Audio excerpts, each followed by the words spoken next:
하는 것이라고 해도 믿을 정도로 너무나 그냥 뉴스같이 며칠간에 있었던 경제 내용을 8분 만에 딱 정리를 해주고 있어요. 완전 다른 이야기로 넘어가 보죠. 데이터 센터 이야기인데요. 네, 데이터 센터. 보고서에 전력 전쟁이라는 표현까지 나왔다면서요. 무슨 SF 영화 같아요. 하하. 와, 여러분, 영화가 아니라 진짜 현실입니다, 이게. 사실 외국에서는 이 버전이 옛날부터 적용이 돼서 대학생들이 정말 잘 사용했다고 하는데 이제는 한국어도 노트북 LM 서비스가 되면서 인기가 정말 많을 것 같습니다. 차에서 팟캐스트 틀어놓듯이 틀어놓고 계속해서 듣다 보면 뭐 지식은 알아서 늘어가는 거니까요. 그리고 PDF뿐만이 아니라 인터넷에서도 정보를 다 끌고 올 수가 있습니다.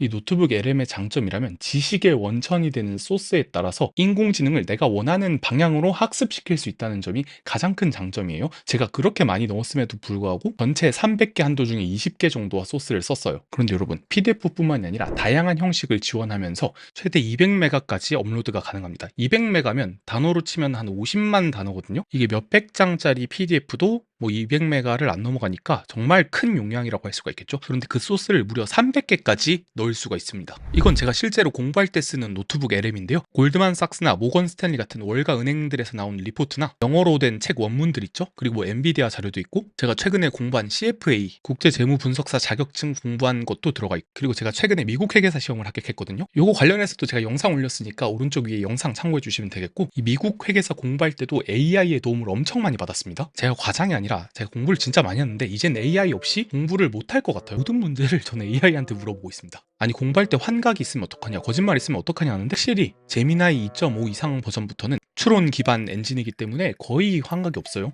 출처도 다 표시를 해주기 때문에 한 98%는 정확합니다. Jane Smith is sitting on a Lufthansa machine bound to Frankfurt, Germany. She empties her second glass of red wine and fastens her seatbelt because the plane is about to land. When Jane exits the aircraft, she goes straight to customs. She shows the officer her American passport. It's black. "Why are you here?" the officer asks. "Supporting technical consultations at the consulate," Jane responds. The officer stamps her passport and she passes through. Jane grabs some euros from an ATM, takes a cab to a nearby hotel, and checks in. You see, Jane lied a little just now during the customs check.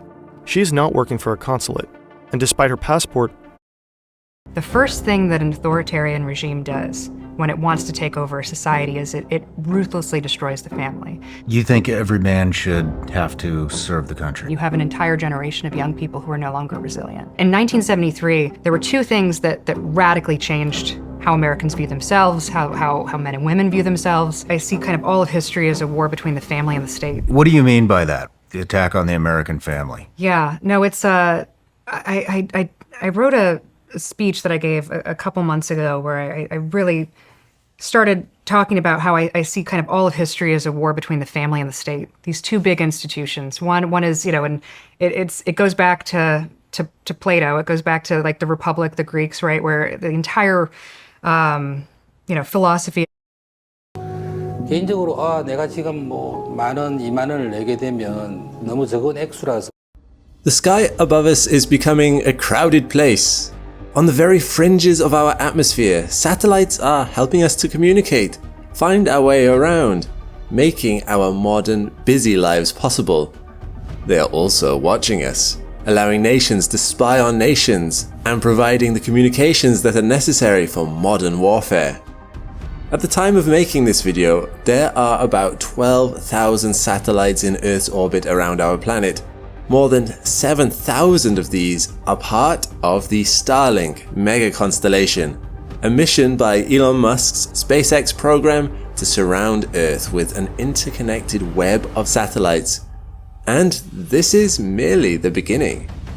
The Starlink fleet is set to grow, with thousands more satellites to be launched, perhaps as many as 42,000. These units aim to bring internet connection to the furthest regions of the globe, from the most barren Arctic tundra to towering mountain peaks, persisting in all weathers and when all other communication systems fail. But Starlink is not the only satellite venture from SpaceX. Less known is their military project, codenamed Starshield, which aims to build a satellite constellation with the support of a $1.8 billion contract with the US Department of Defense. Despite the glossy and marketable name, Starshield is shrouded in secrecy. It's designed for government use to support national security, but how? And at what cost? I'm Alex McColgan, and you're watching Astrum. Join me in our skies today as we attempt to decode the corporate speak of the SpaceX Starshield operation and what it means for our security, privacy, and everyday lives. We'll explore what Starshield actually is and how it links to SpaceX's more commercial satellite project, the Starlink mega constellation. As satellite populations continue to boom, we'll explore the background, that is, our new age space race, how the players have changed, and who is really in charge of this final frontier.